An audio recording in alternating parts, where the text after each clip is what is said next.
three things I did to hit 10K per month in SMMA. So this is a story. The first time I hit 10K per month inside of my marketing agency was in late 2017, early 2018. And these are things that I did, right? Because really growing an SMMA is not necessarily the most challenging business model in the world. It's just kind of tricky for most people to not only start getting the clients, but to also maintain the clientele. So I'm going to kind of work with you inside of this video today to kind of give you a chance to make the most money you possibly can within the SMMA. So first things first, what to focus on. So whenever I'm thinking about, my SMMA, I'm always thinking of offer, outreach, and sales calls. Now, again, this is a very simple business model. If we can focus on those three things, then getting clients is going to be very simple, right? It's just a matter of getting some of these three initial skills down, and we're going to be able to really make some good money. So when it comes to an offer, I'm thinking of my niche plus offering. Now, a lot of people, when they're first starting out, they don't really think in terms of a niche, right? They're just, okay, I just want to go to local businesses, or I want to go to just businesses that are doing really well, or internet-based businesses. But what I found works best is if you can get a really good target market. So for me, when I was first starting, I had three main markets I was doing, right? Number one was jewelry stores. Number two was therapists. Number three was accountants and bookkeepers. Now, the thing with the niche is that a lot of people can have very wide appeal based on who resonates with them and who is someone that, you get along with. And I think those are actually the best niches because you can not only talk their language, but you're actually going to talking and working with them for a short term and long term. So for me, I like jewelry stores, right? So for me, for example, I like gold. So I talk about gold stuff, gold necklaces, different things like that. Now, these on my desk are actually from my students who have done over 10K per month inside the businesses for my mentorship program. So on this particular table, I have about 14 different cases worth of gold coins. And that's a story for another day, right? Because this is only within the last, I think, 3 to 6 months, the number of students we've had that have reached that goal. And we'll talk more about that when we get through later in the video. Now, also I have a bit of a cold, so I am coughing and stuff. So hopefully you can handle that. Information this video is gonna be pretty effective for you. So if you can kind of overcome my coughing, then you should be good. Now, the niche is actually the most important thing because if you get the wrong niche, like some people will just choose a niche because like they heard it's profitable. And there's nothing wrong with going straight after the profits. It's just it's not gonna work the same for you as what it does for everyone else. So I'll give you an example. So one in my main coaching business that I have right now, I work with accountants and bookkeepers. Now the reason why I can do that is because part of my SMMA was accounting services, right? So I'd be offering like marketing and accounting services to these business owners. And what that leads to is that other accountants they see what I'm doing, they're like, oh well, how do I do that as well? So I had a natural outreach of people inside of a niche that was doing something similar to what I was doing, right? Versus I see a lot of people, they'll be like, oh yeah, I want to go and like, I want to work with accountants. I saw that happens a lot where it's like people will see me like online, they'll see like my videos of like how well I do with that niche, and they're like, I want to do that too. But then they end up like making like no money because like they just don't have any like any understanding of the niche. They don't really understand like the problems that people are going through. And the accounting niche is actually a pretty trash niche. Like I'm not saying accountants are trash or anything like that. It's just the niche itself is pretty trash. Like it's very limiting, right? If I could go back in time and if I was like really going to think about like a good niche, I'd probably do like therapists, I would do like coaches, I would do there's a lot of industries. Chiropractors are good, but just people you actually get along with. And like one thing you can do to kind of understand who you do get along with is look at like your credit card bill. So either your credit card bill or your debit card bill every single month, like see where are the places that you spent the most money that are like a local business. So like let's say for example, if my brother, he goes to the chiropractor a lot, right? Because he has like something with his hip is going on. So he understands them, he knows the business, he talks to them all the time. He's gone to like 15, 20 different ones over the last like 3 or 4 years. So he knows so many people in that niche. He'd probably be able to go and make some pretty good money inside that niche. Versus me, I probably couldn't sell to a chiropractor because I don't know anything about chiropractic, right? I've probably only been to a chiropractor two times in my life. I don't know anything about that, so I would have a really hard time. So I would look back into like, who do you have an affinity towards? Who have you spent money with? Who do you actually go and visit on a pretty weekly, monthly, yearly basis? And that will kind of identify who is the niche for you. Next, you need to figure out like what you're going to be offering. So there's a couple different offerings. Most people, if it's an SMMA, it's going to be you can offer straight social media management. That's okay. You can do pay per lead. So that means whenever you give them a lead or like a call book, they can actually go and like pay you. You can do pay for appointments. So anytime that like someone shows up to the sales call, you could actually charge them. You could do Facebook ads or TikTok ads. You could do a revenue share of whatever you do, whatever methodology you want to go and get clients, and then they pay you based on like the revenue they get, like a percentage of the revenue. You could do like where you basically manage a team of appointment setters. Like you, let's say you go to coaches, you're like, hey, we're gonna do all of your outreach for you. You're gonna pay us like an hourly or like a monthly fee. Another one's like, yeah, so it's like really understanding like what are you actually offering to people. Now, the cool thing is that it's really industry dependent, right? Because the less competition that these industries have, the simpler your offer can be. So when we were first getting started with SMA, there wasn't a lot of competition anywhere, right? There was like maybe Alex Ramosi was doing like gym launch, right? There was Joe Kaplan was doing chiropractors, but there wasn't that many like different people going after these different industries. And you could just say, hey, I'm gonna run your social media for you. Pay me $1,000 a month. And people are like, oh, that's awesome. Social media. It's like because you just get a bunch of like people that are like, maybe like 55, 60 years old who own like a business for like 20 years, and they'd be like, I heard someplace from like a friend or from my grandson that like I need to be on social media. But they didn't really know anything else outside of that. They didn't think in terms of results. They just pay you to literally just like press some buttons and like post some things to their social media account. It was an amazing time. It's like the bar to success and the bar to like what people actually like valued was so low, right? But over time, as the industry gets hit by more and more marketers, and as they kind of like try out the social media stuff, they see social media doesn't really bring that much value. If you're just like strictly like posting, they tend to get a little bit disgruntled. Like, I don't want to do this anymore. This. Why am I paying you $1,000 a month and I'm not really getting anything out of it, right? So as that kind of happens, you have to start offering different levels of service that are slightly more attractive and more tied to revenue, right? So that's where like you'll see a lot of people doing like the pay per appointment, right? Because it's like assume that if an appointment comes to the call, almost every business owner thinks they're great at sales, right? Even if they're trash at sales, they think they're good. So like, okay, yeah, if you can get someone to show up to the phone call, I'll pay you money. So that works really well in the short term. But then what happens is you start to notice that a lot of business owners are not very good at sales. They just happen to be an industry that basically sells itself, right? So, for example, I'll give you an example. A lot of insurance agents think that they're amazing at sales, but it's like they're relatively trash at sales. It's just they're so tenacious and they just do so much volume that they're able to kind of make up for it, right? But if you ever ask one of them, they're like, well, I'm amazing at sales. And there are some that are amazing at sales, don't get me wrong, but like anyone that's like below like 5K per month in a business or that like is strictly sales related, you're probably not that good at sales. Like just being completely honest with you. I'm not trying to be mean or like stereotypical, but like this is the attitude you're going to like face when you're talking to business owners. The biggest like challenge that you're going to face as a social media marketing agency is that your clients have a mismatch with their current skill sets with the results that you can bring. And it's very easy for it to be like you're doing what you promised them to do, but if like they don't feel like the expectations are met, even if their expectations were not realistic, they still blame you. So I've had it where like I've lost like a social media marketing agency client where it's like, oh my gosh, I'm getting them like four sales a month. So let's say each sale is like $2,000. So I'm bringing an additional like $8,000 a month. Sometimes they'll be like with really low ad spend, like $1,000 a month in ad spend. So they're profiting like 7 grand a month, but they're like, oh, I was expecting to profit like 16, 20 grand a month. So I don't like your services. It's like, wait. So you're paying me a small retainer and you're barely putting any ad spend in, and you're still making what is that 84 grand a year extra, and you're upset? Yeah, because like they're expecting to make like more money or just they have very weird expectations when it comes to like these different business owners with these like, small businesses. So over time, you have to offer different things. And then what happens is the industry gets so like jaded from like marketers, they just start adding in like wild guarantees. Now, for me, as long as like whenever I try and do like some kind of sale, right? So first things first, I try and give a basic offer, right? And then based on that basic offering, I'm trying to offer in like niche specific things I know that they're going to need. For example, let's say I'm going to talk to like a construction company. I'm offering like marketing for construction. Okay, well, I'm also going to see if I can add in some different services. Like I know they need help with like their invoicing. I know they need help with like job job costing. I know they need help with like accounting. I know they need help with like bookkeeping.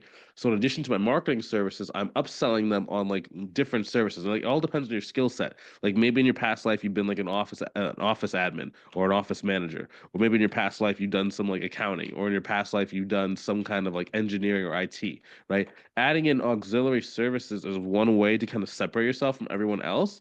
And what it does is it makes it easier for the business owner to stick with you because it's not tied to this gray area strictly of marketing. That's the one weakness with the SMMA. Marketing is a very gray area as far as like result, and like it's not just about the result, it's also about how someone feels about the result and how someone is interpreting the results, right? Because you could say, hey, I'm gonna get you 5 grand a month worth of clients. So like day number one, like, okay, cool, I'm gonna get 5 grand a month worth of clients. You get them 7 grand worth of 7 grand a month worth of clients. They're happy for like 2 days, and they're like, oh, well, 5 grand a month is not enough for me to be happy long term. So I actually want you to go and get me 10 grand a month. And it's like the initial thing you promised is now seeming low, even though you're getting more than what you originally promised, right? So it's all about managing these expectations on a consistent basis. But when you start offering these like black and white services, like it's either did I send the invoice, did I not send the invoice, or did I do the accounting or did I not do the accounting, or did I do the IT work or did I not do the IT work? And like that's gonna help you get them to stay longer because it's like okay, they can maybe discredit some of the marketing, but if you're doing the other stuff as well, now you have an anchor to stay inside of that business and start working with them longer. Cool. So next thing is going to be about your marketing and your outreach. Okay. Now, when it comes to marketing, the only goal of marketing is to get out of obscurity. So marketing for an SMMA to get SMMA clients is very, very simple. Okay. Like, don't get me wrong, like it's not that it's easy, but it's very simple. It's not rocket science. It's either people want more clients and more leads or they don't. And if they want more clients, then do they trust you or they don't trust you? That's it. That's literally it, right? So number one, okay, so with me, I was focused more on cold emails and LinkedIn outreach and a little bit of Facebook outreach. Now, for me, what I would be focused on in the beginning is cold emails and LinkedIn outreach. Now, you might be saying, Bryce, cold email works? Yes. You could even do mailers. I got some clients off of mailers as well. That's just a really low key kind of like underutilized like methodology that no one really thinks about, but it works really, really well. So when it comes to email marketing, the better your offer is, like so the better that your offer is, makes email work better. So let's say an offer where it's like, for $1, I'm going to manage your entire marketing department. I'm going to $20 million worth of clients. And if you don't get $20 million worth of clients, you can get your money back. No questions asked. If you have an offer like that, every email you send is going to get responses. Now, you might not get a client from that because they might not believe you can do 20 million and they're going to think you're wasting your time, but you get my drift. It's like the better the offer and the better the promise that you can offer them, the more that an email kind of works, and the more people will respond to an email. Now, emailing again it's was easier back in 2018, right? There are a lot more people offering emails, but there's not a lot of people doing things good. So the one thing when it comes to like these different online businesses is that it becomes saturated with bad people, but it's not really saturated because the people who are bad just don't do a good enough job to even get on the radar.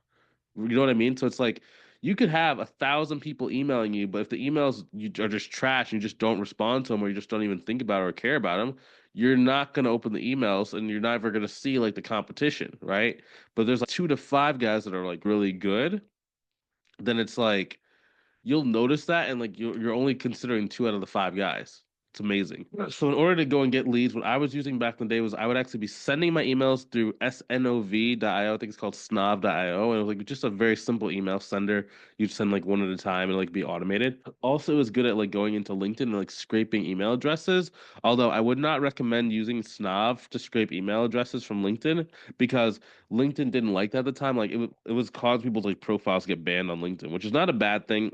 Like if you're starting out, you're like, I don't want to get banned on LinkedIn. I don't want to get banned on this. Like, bro, just it's okay. Just make another account. You get banned, just literally make another account within like 5 minutes and you're good. Like just use a VPN and just like make another account. It's not the end of the world. But that's number one on that. Okay. So a better way to kind of scrape emails is going to be a tool called D7 Lead Finder. Um, Now, it's a very simple tool. It's very, very straightforward. You type in like what niche do you want to go after, and then what location do you actually want to go after, and then based on that, it will give you like results for like the niche based on the city, based on the location, and it's pretty simple. The leads do need to be clean, so you just go like type in like free email list cleaner, and like you'll just find like one. I use like one called, I think it's like Jit Blend or something, or Jit Clean or something like that. It's like a free one. But then what you can do is start sending these emails out using a tool like SNOV. You can use Lemlist, Mailshake. There's a lot of different email tools. Like, I'm not going to get into a lot of email tools today because like the email tool you use isn't really that important. I've had people who have like either coached or mentored. They've just sent like emails using like just basic Gmail, and they've still made like 10K per month with it. So it's like it's not that big of a deal which one you use. Okay, so that's number one, just the emails. All emails about is a good offer, hitting right volume, and then being able to kind of follow up. I'll talk a little bit about like what do I do to kind of like get the leads to kind of go, but let's kind of cover LinkedIn for a second. So LinkedIn's pretty good. I like LinkedIn for SMMA because you can just like it just gives you a much better, fuller list of like people you can reach out to, and just like you can kind of get an understanding of like who do they actually have inside their company to see like if they have a marketing department already, and like it's just easy kind of automate. So it's like they make good searches, you can automate it pretty quickly, and then like you just have this like stream of people you can just keep messaging for like the rest of your life. Like I've gotten so many clients off of LinkedIn where it's like literally I send them a friend request like in 20, we'll say 2022, and then like in 2025 I'm still getting clients from those initial sends I did back in 2022. It's like the list keeps getting easier and easier and easier. So it's like if your marketing is good, it should feel like it's easier and easier to get clients over time, right?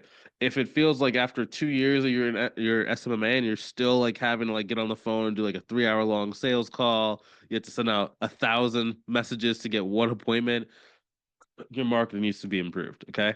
But that's what I'm thinking in terms of like the marketing, right? So now that I have like these are my main marketing tools, let's talk about our daily goals within marketing. Okay. Daily goals, 10K per month is really going to come down to your daily schedule and your sales skills. Okay. So 2 clients per month is a very good, safe goal, I would say. Oops, sorry. Let me clear this list out real quick. Okay. So my daily goal is to get 2 clients per month, and that's like a minimum goal. You can get way more than 2 clients a month. Don't get me wrong, but I'm always focused on 3 invitations to a call and then 1 to 2 calls booked. Okay, that's all I need. 3 invitations, 1 to 2 calls booked. So if I invite 3 people, I understand that one person is inevitably gonna be like, "No, I don't want to get on the phone," or "It's a bad time," or just something weird. You're gonna get about anywhere between about 50% of the people you invite to a call should end up booking with you. The trick when it comes to inviting people to a call, like whether using email or LinkedIn or whatever, is to send them some days and times you're free. Do not send them a booking link. Okay. You can send them a call booking link if they're on social media and if they came to you, right? Because you have enough respect that they're going to actually fill it out. And it's not just about them filling it out, it's also about them filling it out truthfully, right? Sometimes what happens, like if you give them a form and they don't respect you, like the form answers are trash. Like it's straight trash, and it's just like you can't utilize it to even know like is this person gonna buy.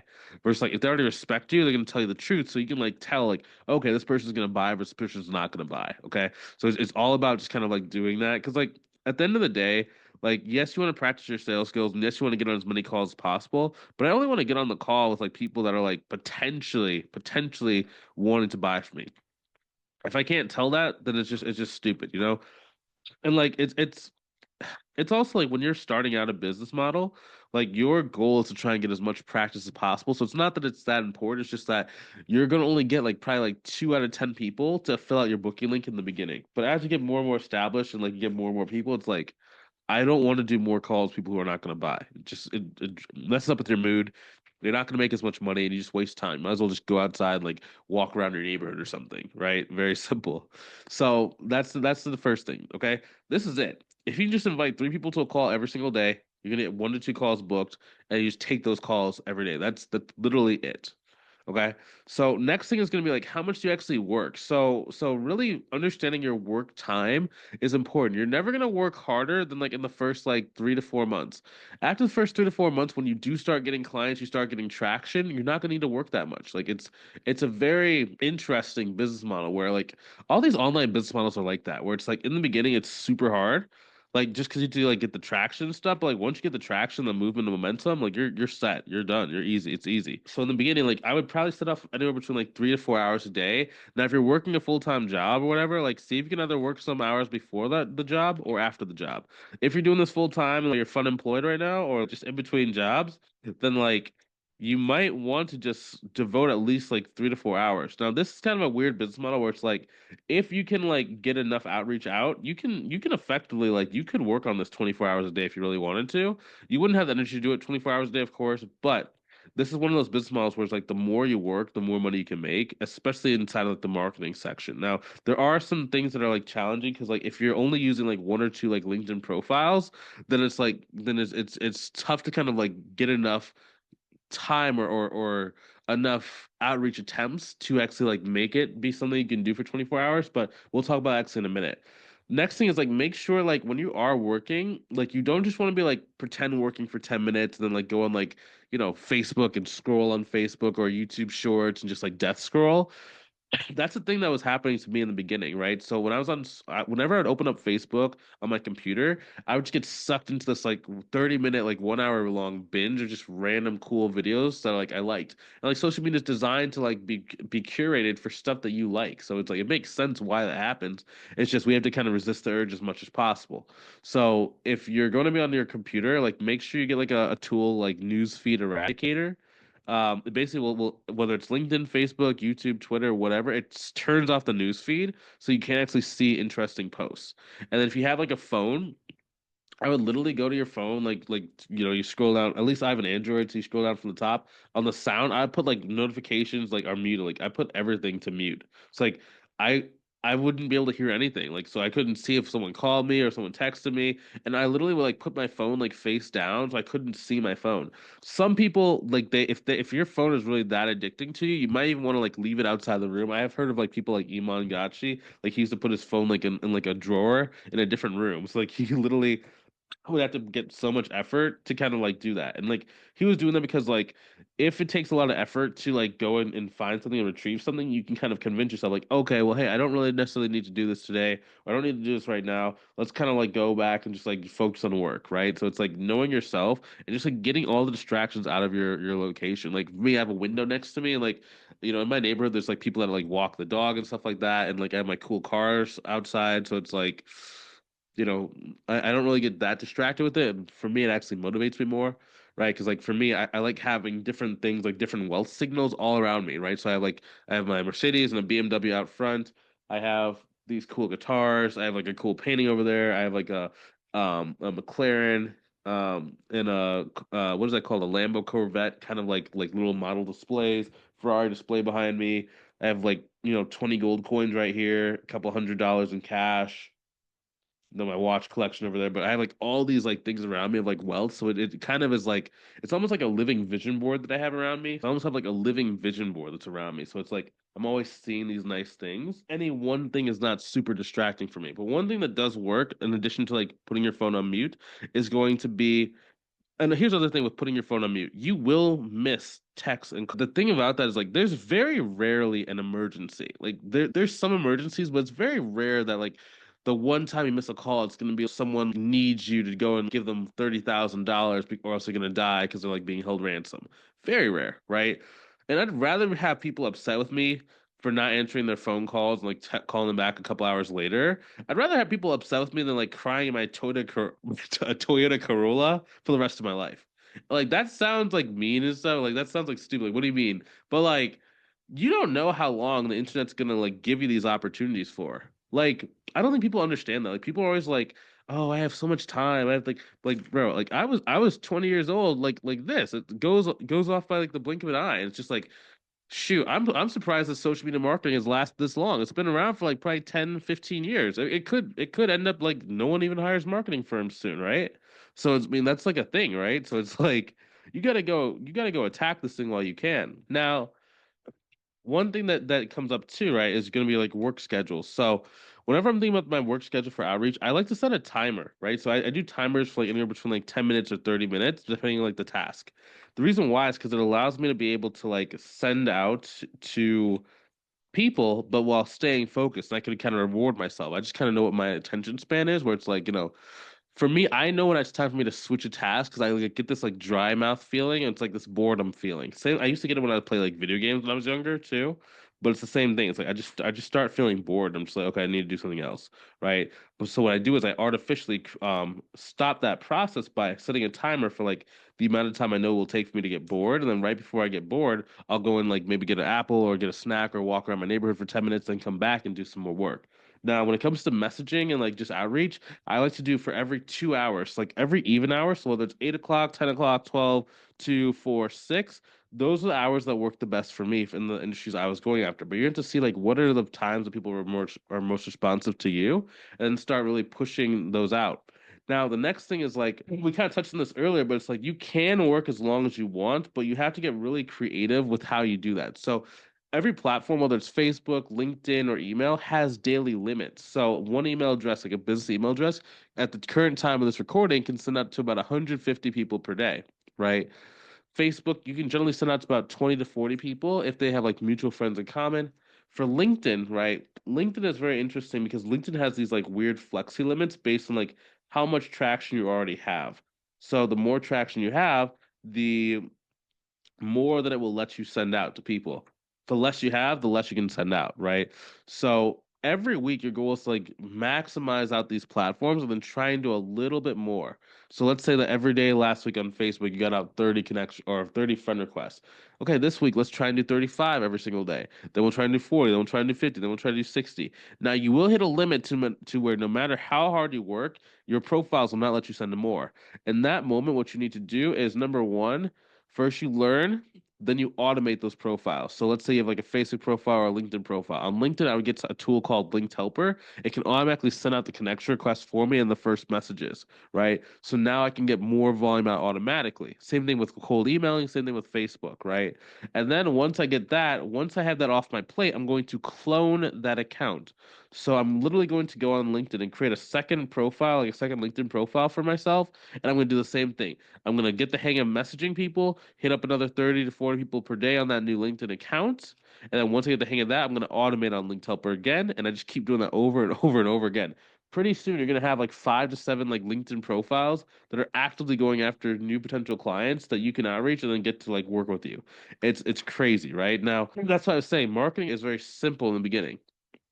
Now, the next thing is going to be once you do start getting some clients, you might want to have an appointment setter or a virtual assistant. Virtual assistants are going to be a little bit trash, right? Because like they're only as good as like what your ability to teach them is. So, like if you're not very skilled at, the task of outreach, like don't get a virtual assistant because you're just not going to be able to manage them properly. Like you're just going to be wasting money, like literally. So you could get an appointment setter. Those are going to be about anywhere between like 500 to about 2,000 per month, not counting commissions, right? To be honest with you, if you can just automate this stuff and just like literally just check your phone like every couple of hours, like I honestly would not even like get an appointment setter until you're at least at like 15, 20K per month, if I'm being completely honest with you. It's just not needed, but I just know like people watch this video, you're gonna get hit up by like 50 setters. And like understand like a setter is just a marketing agency, but like targeted to marketing agencies. Just keep that in mind. You know what I mean? It's like you're buying from an SMMA when you're working with a setter. So it's kind of interesting. Now, one thing that's going to help you whenever you're doing your outreach stuff, and this is one thing that I started doing a lot of, was whenever I would get like a positive reply from someone, I would immediately cold call them. So like, what do I mean? So like, literally, like, let's say that someone says like, "Hey, I'm interested in learning more about your services." I would literally call them on the phone. Like just hey, I saw your reply on LinkedIn. My name is Bryce. I sent you this email. Would you be potentially interested in like learning more about, see if I can help you get some more clients or getting more blah blah blah blah blah? They would say yes or no. Then I would schedule an appointment with them right then and there.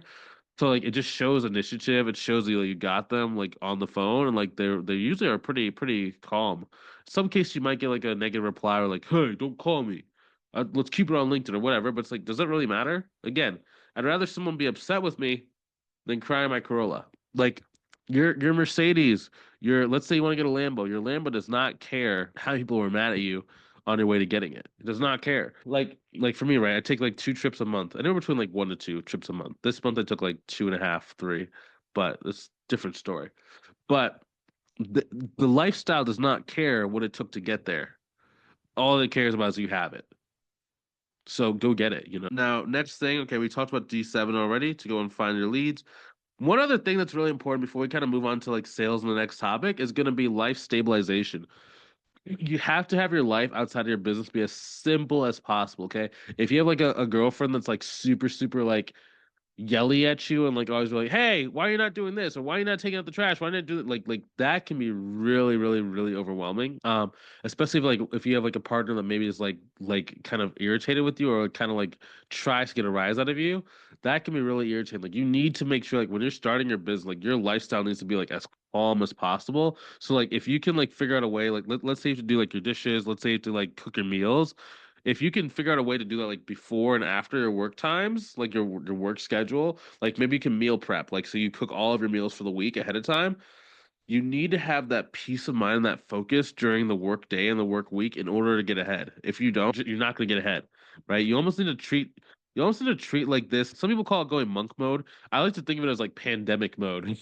Like during the pandemic, I was so efficient because like I just couldn't go anywhere, right? I just couldn't do anything. So all I could do was like work, right? And like yeah, I had a significant other, but like for me personally, I did not. I stopped dating when I was starting my business. I didn't get another girlfriend until I was making my first 50K month.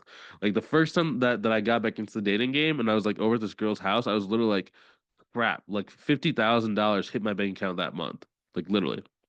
And like I was so overwhelmed. It was so exciting, but like even then, to be honest, man, like that was actually like the biggest I've ever been in business was like when I was like single, right before I got like that girlfriend. Like I probably could be at like 200K a month right now if I didn't do that. Because like once you kind of get like into like real life, like into like adult life and stuff like that, like your ability to like make money can be a little bit harder. It's not that it's like inherently like harder, like oh once you get a family, man, you can't do this. It's more of like your life kind of gets more distracting and like the amount of money you need to live a good life is actually so low. Like it's so much lower than I thought. Like I used to think like when I was like in college, I was like, if I can make 100K per month or 200K per month, like life would be great.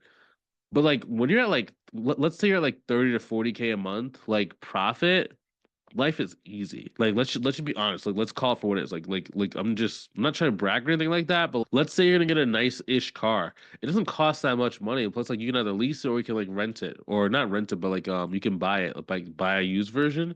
And like you put down like a down payment, you can put like the rest in like, they finance the rest. It's like it's ridiculous. Like your finance payments will be like anywhere between like 300 to like $800 a month. And like some people like if you're like a regular person who watches like $800 a month for a car payment, it's like bro, like if you're like riding in a Mercedes S class and you're paying like $800 a month, okay, cool. Sorry, yeah, it's a lot of money, but it's like it's awesome.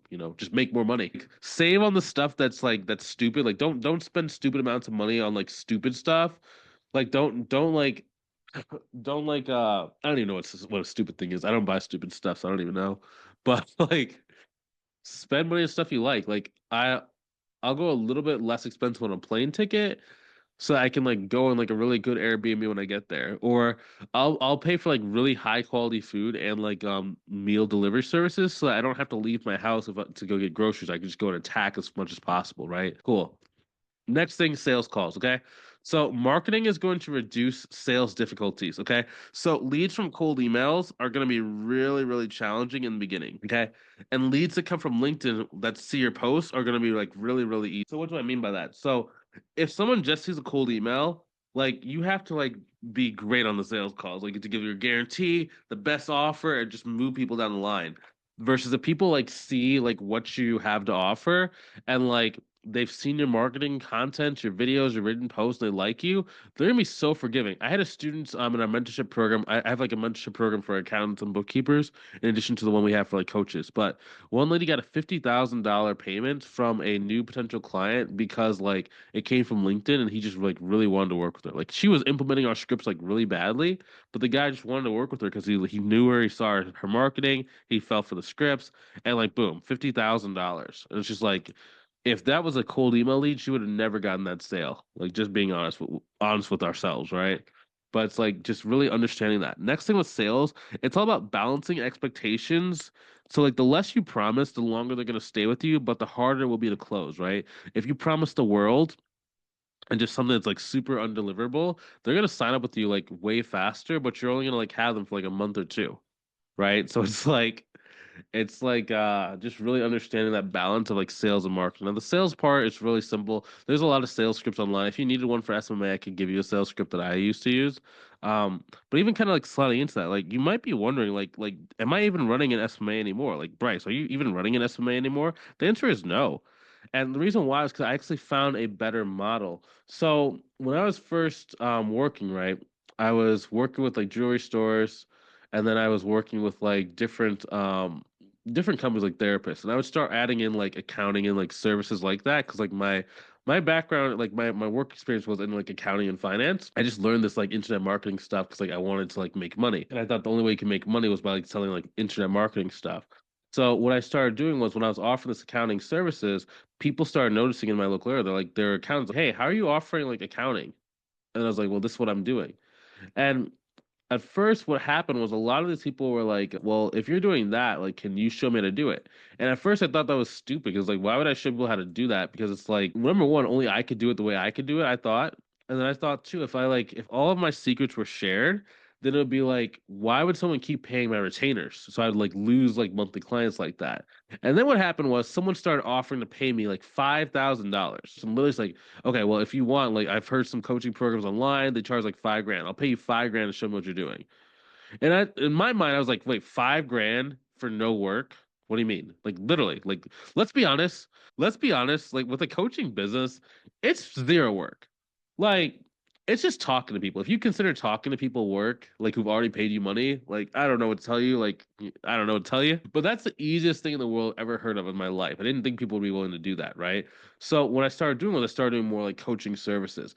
So nowadays I have two main coaching programs. Number one is for like accountants and bookkeepers to help them like grow their business. And then the second one is like for coaches and agency owners who are wanting to try and like do like a digital course or digital coaching business, right?